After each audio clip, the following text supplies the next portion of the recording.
आप सभी भाई बहनों का आध्यात्मिक ज्ञानात्मक चैनल की ब्रह्म मुहूर्त ज्ञान उपदेश कक्षा में एक बार फिर स्वागत है। आज की चर्चा का विषय है भौतिक जगत और आध्यात्मिक जगत। क्योंकि भौतिक जगत को हमने देखे एक रंगीन रंग से दर्शाया, जबकि आध्यात्मिक जगत को हमने सफेद रंग से दर्शाया और भौतिक जगत के साथ हमने हार जीत शब्द लिखा है, जबकि हार शब्द को हमने काले रंग से दर्शाया और जीत शब्द को हमने एक सफेद रंग से दर्शाया। और दूसरी पंक्ति में आध्यात्मिक जगत के साथ हमने सफेद रंग तो जोड़ा ही है, क्योंकि वो एक आध्यात्मिक जगत की स्थिति है। अब आध्यात्मिक जगत में तो देखिए कोई दुख नाम की चीज ही नहीं है, इसलिए यहाँ हमने जीत ही जीत शब्द लिखा है। क्योंकि काला रंग देखिए दुख का प्रतीक है, क्योंकि प्रकृति में तो तीन गुण है, तमोगुण, रजोगुण और सतोगुण। क्योंकि ये हार जीत का संबंध देखिए, अभी कुछ दिन पहले ही भारत ऑस्ट्रेलिया के बीच में ये क्रिकेट का वर्ल्ड कप जो खेला गया था, वो बहुत ही एक चर्चा में आया, क्योंकि विशेष रूप से भारत को वो मैच जीतने की लगभग पूरी उम्मीद थी, जबकि वास्तव में वो भारत मैच हार गया। देखिए खेल में तो हार जीत निश्चित है, दोनों ही टीमें देखिए जीत को हासिल कर ही नहीं सकती। ये सभी स्थितियां बहुत ही साधारण स्तर पर हम समझते भी हैं, लेकिन कभी कभी इन स्थितियों को हम नकारात्मक रूप से ले लेते हैं। क्योंकि हमारा देखिए ये आध्यात्मिक ज्ञानात्मक चैनल में जो हम प्रतिदिन ब्रह्म मुहूर्त ज्ञान उपदेश और शाम को हम संध्या बेला ज्ञान कक्षा में कुछ ना कुछ विषय लेते रहते हैं। हालांकि संसारी विषयों को हम शाम की संध्या बेला ज्ञान कक्षा में ही लेते हैं, क्योंकि आज का विषय कुछ विशेष महत्व रखता है। क्योंकि एक साधारण मनुष्य है, खेल को देखिए हार जीत के साथ ही जोड़कर चलता है, और हार जीत का अभिप्राय देखिए जैसे युद्ध की स्थितियों से भी आप समझ सकते हो। जबकि हमने नीचे जो दूसरा शब्द लिखा है आध्यात्मिक जगत, और उसके साथ ही हमने एक देखिए एक जीत ही जीत की स्थिति लिखी है। यहाँ जीत का अभिप्राय देखिए परमात्मा को पाने से है, और हारने का अभिप्राय क्या है कि जब हम मिले हुए जीवन के महत्व को समझ नहीं पाते और अपने मिले हुए जीवन में रजोगुण का अधिक संग करते करते कब तमोगुण में गिर जाते हैं, जिसके फलस्वरूप जब आपका मतलब कार्य शरीर बिगड़ने लगता है, वो बिगड़ा हुआ कार्यशील फिर पुनः आपको हमें मनुष्य योनि की प्राप्ति दिलवाने में एक बाधक बन जाता है। देखिए मनुष्य योनि का एक विशेष महत्व है, इसलिए हम देखिए प्रतिदिन अपनी चर्चाओं में परमात्मा को पाने की किसी भी तरीके से एक संभावना तलाशते हैं, ताकि हम किसी तरह अपने मिले हुए जीवन में सकारात्मक दृष्टिकोण रखते हुए अपने मिले हुए जीवन के महत्व को समझें। क्योंकि आज के वीडियो बनाने की मुझे प्रेरणा जो विश्व कप क्रिकेट के मैच का खेला गया, उस खेल के प्रति एक भारत में ही नहीं विदेशों में भी, हालांकि ये क्रिकेट का खेल देखिए सभी देशों में नहीं खेला जाता, क्योंकि ये बहुत ही एक समय भी इस खेल में लग जाता है। कुछ और भी स्थितियां हैं जो कि आज हम देखिए कोई इस पर चर्चा नहीं करने जा रहे, क्योंकि अक्सर ये एशिया के कुछ ऐसे देश हैं जिन पर ये बहुत ही विशेष स्तर पर इस पर समय भी लगाया जाता है, धन भी लगाया जाता है, लेकिन ये सभी स्थितियां आध्यात्मिक दृष्टिकोण से देखिए ये कोई समय की ही बर्बादी के आसपास ही माना जाता है। क्योंकि मनुष्य जो नहीं देखिए आध्यात्मिक उन्नति करने के लिए मिली है, और आध्यात्मिक उन्नति में हम जितनी भी देखिए जीत हासिल कर लेते हैं, क्योंकि आध्यात्मिक उन्नति में हारने का तो कुछ प्रश्न ही नहीं है, खोने का कुछ प्रश्न ही नहीं है। हम जितना जितना जीतते जाते हैं उतना उतना परमात्मा की नजदीकियां आपको में प्राप्त होने लगती, क्योंकि मनुष्य योनि देखिए कर्म योनि है, और क्रिकेट के मैच में भी देखिए जो खेल की स्थितियां हैं जीत की, वो भी कुछ रनों से ऊपर ही एक निर्भर करती है।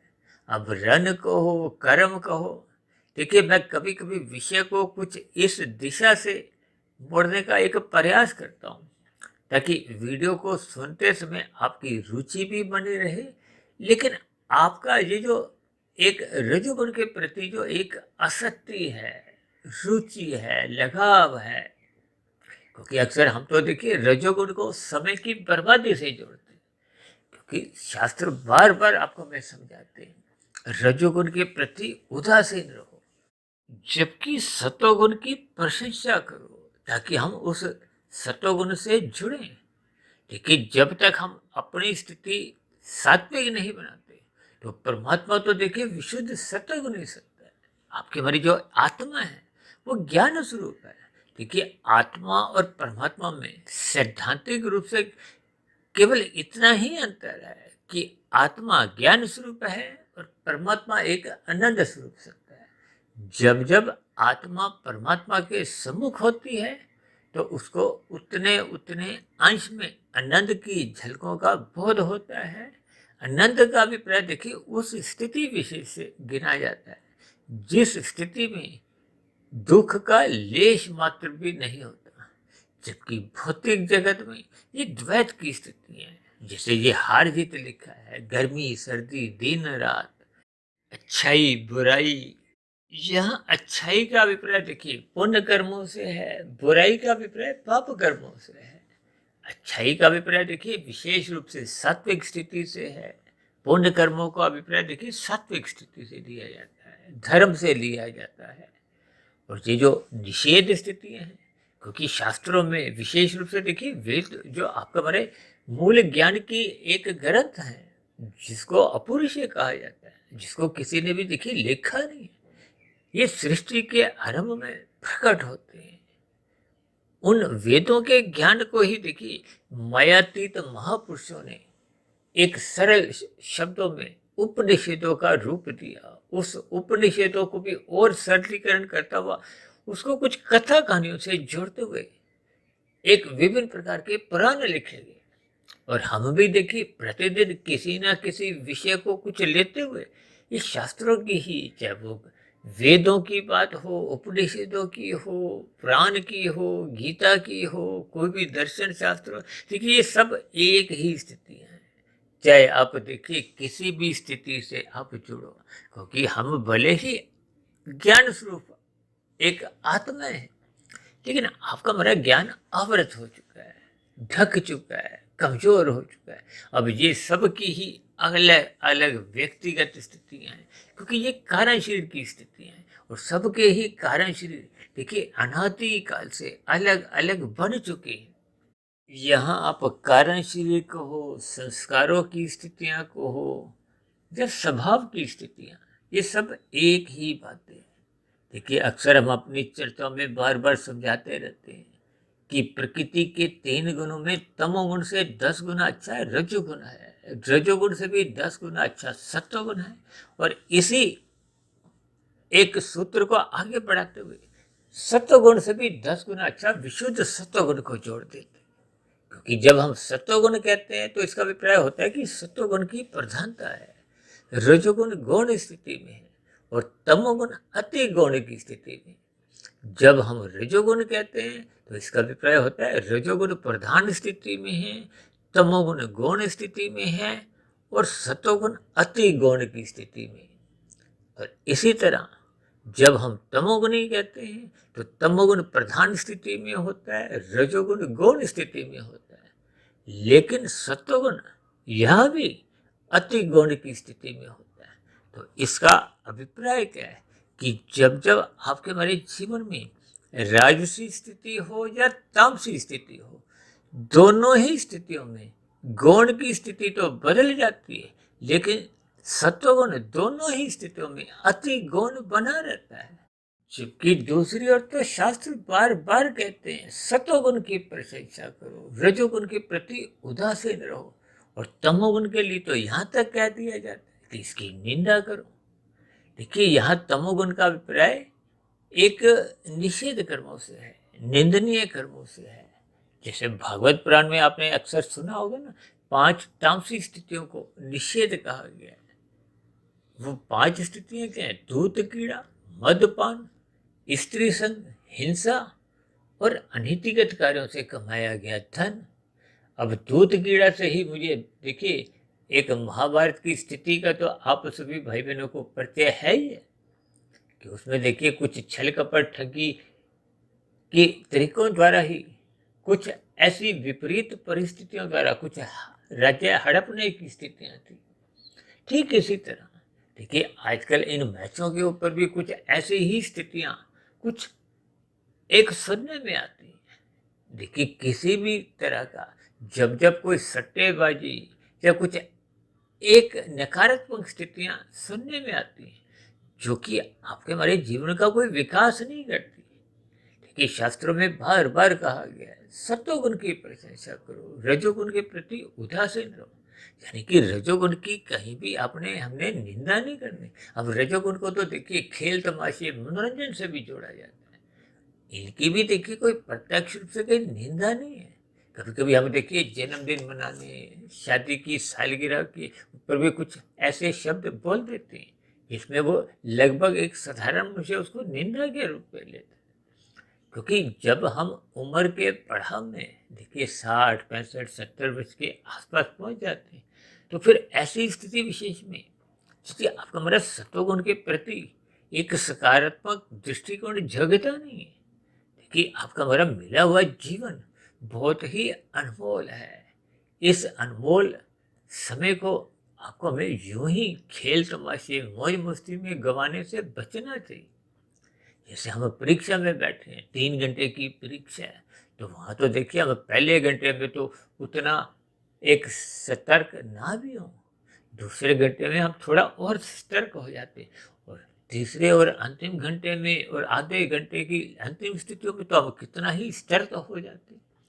इसका अभिप्राय क्या है कि जैसे आपके हमारे जीवन देखिए बचपन अवस्था, ये तो शास्त्रों में ही कहा गया, ये अबोध स्थिति है। जबकि किशोरावस्था, युवावस्था और प्रौढ़ावस्था तक ये देखिए एक रजोगुण प्रधान होती है। ये जो स्त्री पुरुष का जो एक आपसी आकर्षण है इसको भी रजोगुण से ही जोड़ा जाता है। इन सभी स्थितियों को एक मर्यादा में रखने के लिए ही, जैसे आपके हमारे जीवन में देखिए 16 संस्कार हैं, उसमें विवाह संस्कार को ही एक विशेष महत्व देते हुए उसको एक धर्म से जोड़ा गया।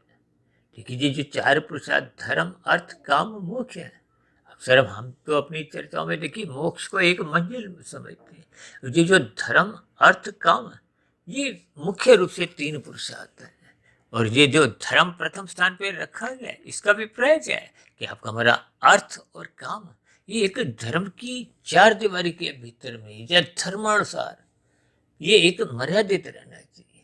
देखिए जब तक जीवन में मर्यादाएं नहीं रहती, मर्यादा का अभिप्राय देखिए एक संतुलन से है, एक कर्तव्य पालन से है, एक सात्विक स्थिति से है।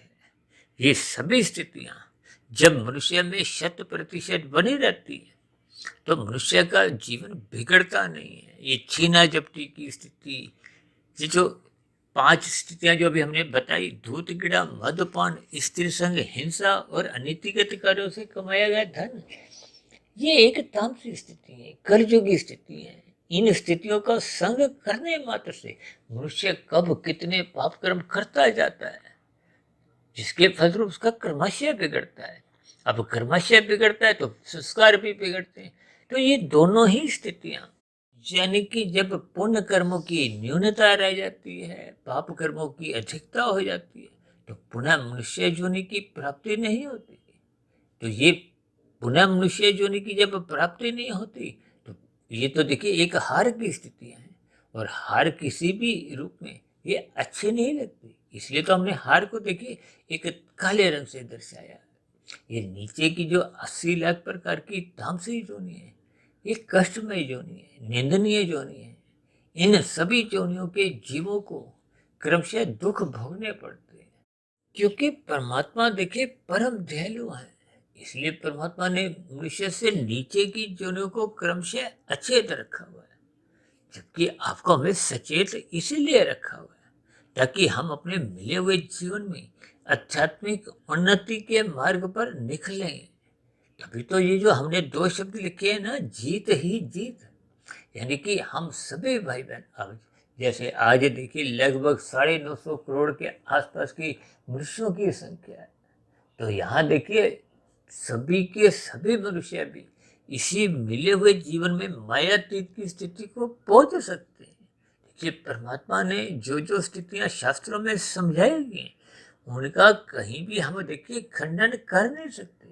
वो अलग बात है कि देखिए ज्ञान के अभाव में, ज्ञान की न्यूनता के कारण मनुष्य आपके बने हुए स्वभाववश कुछ उसमें त्रुटियां ढूंढ लेता है, कुछ कमियां ढूंढ लेता है। वो आपके हमारी स्वयं की अज्ञानता होती है। हालांकि आत्मा तो पहले से ही ज्ञान स्वरूप है, लेकिन जैसे जैसे मनुष्य अपने मिले हुए जीवन में रजोगुण का संग अधिक करता जाता है, जिसके फलस्वरूप देर सवेर मनुष्य तमोगुण में गिरता है। अब रजोगुण में तो आपका हमारा ज्ञान थोड़ा धुंधली स्थिति में रहता है। अब धुंध में देखिए सूक्ष्म स्थितियों का कोई विशेष ज्ञान नहीं हो पाता, या यूं को कि दूर की स्थितियों का आपको में बोध नहीं होता। जैसे हम धुंध में गाड़ी चलाते हैं तो अधिक दूरी का आपको में नजर नहीं आता का मतलब बोध नहीं होता। यानी कि जो कर्म आज हम कर रहे हैं उनका भविष्य में क्या परिणाम आएगा, क्या फल आएंगे, उसका आपको में बोध नहीं होता। जबकि गीता में तो स्वयं भगवान श्री कृष्ण जी ने कहा है कि ये कर्मफल सिद्धांत की स्थितियों का अच्छे अच्छे बुद्धिमान मनुष्य भी इनको समझते हुए चकरा जाते हैं। और हम तो देखिए ये प्रतिदिन ही कर्मफल सिद्धांत की स्थितियों पर परमात्मा की प्रेरणा से, गुरुओं के आशीर्वाद से, शास्त्रों को निरंतर शोध करते हुए इन पर कुछ ना कुछ प्रकाश डालते रहते हैं। उसी संदर्भ में ही आज का जो हमने भौतिक जगत को हार जीत है, क्योंकि ये खेल जगत से जुड़ी हुई एक स्थिति थी, इसलिए मेरे मन में आया कि इस पर थोड़ी प्रकाश डाल दिया जाए। क्योंकि खेलों का मुख्य उद्देश्य क्या होता है कि आपका हमारा शरीर द्वारा कुछ क्रियाएं हों, क्रियाओं के साथ साथ कुछ मनोरंजन की स्थितियां भी हो। देखिए ये मनोरंजन एक सकारात्मक रूप में होना चाहिए। जब जब मनोरंजन में देखिए नकारात्मक स्थितियां आने लगती हैं, जब जब आप और हम देखिए कुछ अचेत स्थितियों में आने लगते हैं, क्योंकि रजोगुण जब जब अमर्यादित होता है तो मनुष्य उन विषय भोगों को भोगते भोगते प्रमाद की स्थितियों में, अचेत स्थितियों में पहुंचने लगता है, जिसके फलस्वरूप उसकी अचेत स्थितियों में एक नकारात्मक स्थितियां बनने लगती है। देखिए जब ये जो 5 कलयुगी स्थितियां समझाई गई हैं, ये सभी स्थितियां जब खेल जगत में प्रवेश करने लगती हैं या विभिन्न प्रकार के आपके हमारे एक दिनचर्या का एक हिस्सा बनने लगती, तो निश्चित रूप से आपके हमारे व्यवहार में, आपके हमारे स्वभाव में, आपके हमारी दिनचर्या में कर्मों की स्थितियां बिगड़ने लगती हैं। जो कि आरंभिक स्तर पर मनुष्य को देखिए सत्संग के अभाव में, सत्वगुण की न्यूनता के कारण, जैसे देखिए आपको में धुंध में अधिक दूरी का नजर नहीं आता, और यदि अंधकार में स्थितियां हों, जैसे कि शाम को देखिए सूर्य अस्त होता है तो तामसी स्थितियां बनने लगती हैं। तो फिर ऐसी स्थिति विशेष में यदि हम अपने घरों में प्रकाश नहीं करते तो फिर अंधकार में तन को ठोकने लगती हैं। ठीक इसी तरह जब जब मन बुद्धि के स्तर पर ये जो ज्ञान की स्थितियां कमजोर होने लगती हैं, ज्ञान की स्थितियां कमजोर होने का अभिप्राय क्या है कि जब जब मनुष्य का धर्म कमजोर पड़ने लगता है, मर्यादाएं टूटने लगती हैं, यानी कि सत्वगुण की न्यूनता होते ही फिर ऐसी स्थिति में मन बुद्धि के स्तर पर, सूक्ष्म शरीर के स्तर पर ये बुरे विचार कहो, काम, क्रोध, लोभ, मोह, अहंकार, ये विकार पनपने लगते हैं। क्योंकि शास्त्रों में बार बार कहा गया है कि मनुष्य योनि में सत्संग करना एक अनिवार्य स्थिति है। यदि मनुष्य सत्संग नहीं करता तो फिर ऐसी स्थिति विशेष में उसमें एक स्वाभाविक ही पशु वृत्ति जागृत होने की संभावना बढ़ने लगती है। ये पशु वृत्तियों का अभिप्राय क्या है कि जब अर्थ और काम अमर्यादित हो जाते हैं। ये अमर्यादित कब होते हैं? जब ये धर्म की एक चार दीवारी को लांघ जाते हैं, कूद जाते हैं, यानी कि धर्म को हम हटा देते हैं। धर्म को हटा देते हैं का अभिप्राय क्या है कि जब हम सत्संग के प्रति, सतोगुण के प्रति अपनी रुचि नहीं बनाते। खेल तमाशों में देखिए जितने भी खेल तमाशे हैं इनको रजोगुण से जोड़ा जाता है, और रजोगुण के प्रति बार बार कहा जाता है कि इसको एक मर्यादा में रखो, जीवन की अवस्थाओं तक सीमा में रखो। अब जितने भी देखिए ये जो खेल हैं, इन खेलों के पीछे एक ही स्थिति होनी चाहिए कि आपका हमारा स्वास्थ्य ठीक हो। स्वास्थ्य ठीक होने के साथ साथ आपके हमारे कुछ मनोरंजन की स्थितियां बने, लेकिन आपकी हमारी एक धर्म की स्थितियां गिरे नहीं। यदि आपके हमारे जीवन में धर्म की स्थितियां उस खेल खेल में गिरने लगती हैं, तो फिर वो खेल खेल में आपके हमारी एक अधोगति की स्थितियां को हो, चाहे भौतिक स्तर पर हार ना भी हो, लेकिन आध्यात्मिक स्तर पर तो फिर आपकी हमारी वो हार होने लगती है। जबकि भौतिक उन्नति जितनी भी हम कर भी लेते हैं, वो तो मिले हुए जीवन में भी हम उसका भोग कर नहीं पाते। देखिए भौतिक उपलब्धियां जितनी भी हम धर्मानुसार भी हासिल कर लेते हैं, वो मरने के बाद यूं ही बेकार जाती है। इसका अभिप्राय क्या है कि मनुष्य को आध्यात्मिक उन्नति के प्रति विशेष जागरूक होना चाहिए, क्योंकि मनुष्य जोनि कर्म जोनि के साथ साथ साधना जोनि का एक अवसर है। जैसे हम देखिए मैच में अवसर का लाभ नहीं उठाते तो हम मैच हार जाते हैं। ठीक इसी तरह आपके हमारे जीवन में जब जब अवसर की स्थितियां आती हैं, सत्संग की स्थितियां आती हैं, ये जो ब्रह्म मुहूर्त की जो प्रतिदिन सुबह 1-2 घंटे 40 मिनट की स्थिति आती है, उन अवसरों का आपको हमें लाभ उठाना चाहिए। जब जब हम ब्रह्म मुहूर्त में उठने का अपना एक स्वभाव बना लेते हैं, संस्कार जगा लेते हैं, तो फिर आपका हमारा रजोगुण एक मर्यादित रहता है। जब जब रजोगुण मर्यादा में रहता है, तो मनुष्य का तमोगुण में गिरने की एक नकारात्मक स्थितियों में गिरने की संभावना समाप्त हो जाती है। इस गुणों के ज्ञान विज्ञान को मनुष्य को समझना होगा, और ये समझ तभी आती है जब मनुष्य श्रद्धापूर्वक निरंतर सत्संग करता है, रात को मौनात्मक स्थितियों से अपने आप को बचाने लगता है। देखिए मौनात्मक स्थितियों पर आपके बड़े विषय भोगों की जो वासनाएं हैं वो अधिक उत्तेजित होती है, जिसके फलस्वरूप मनुष्य में तमोगुण की स्थितियां बढ़ने लगती हैं, और ये बढ़ी हुई तमोगुण की स्थितियां ही मनुष्य को सत्संग करने से रोकती है। ये एक स्वाभाविक स्थिति है। देखिए जब जब हम सत्वगुण का संग करते नहीं, तो फिर ऐसी स्थिति विशेष में आपको हमारे जो एक बुद्धि का जो एक सात्विक स्थिति है वो कमजोर होने लगती है।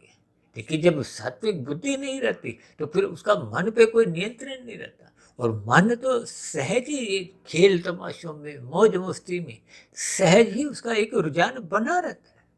इसीलिए तो मन के ऊपर एक बुद्धि तत्व है।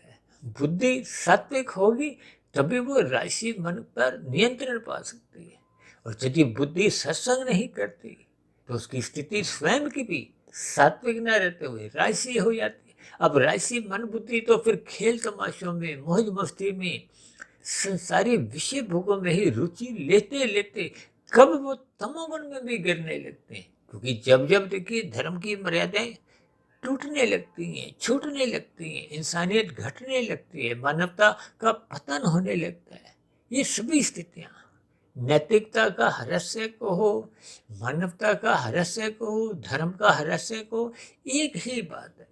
इन सभी स्थितियों से मनुष्य को बचना होगा।